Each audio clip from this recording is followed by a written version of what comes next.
Hi friends, நாம் இன்றைக்கி பார்க்க போகிறது சுவையான வெண்பொங்கல் எப்படி செய்யலான்னு பார்க்கலாம். இதுக்கு நம்ம ஃபஸ்ட்டு குக்கரில் 1 டம்ளர் பச்சரிசி எடுத்துக்கிறோம். அதோட 1/2 டம்ளர் பாசிப்பருப்பு எடுத்துக்கோங்க.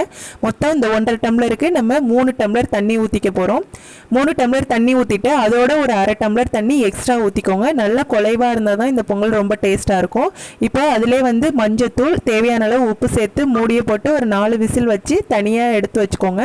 அடுத்து ஒரு வானலி வச்சுருக்கோம். அதில் 2 ஸ்பூன் நெய் சேர்த்துட்டு இஞ்சி சின்ன சின்னதாக நறுக்கிருக்கோம். அதை தான் சேர்த்து நல்லா வறுத்துக்கோங்க. நல்லா முருகினதுக்கு அப்புறம் மிளகு, ஜீரகம் அதை தட்டி சேர்த்துருக்கோம்.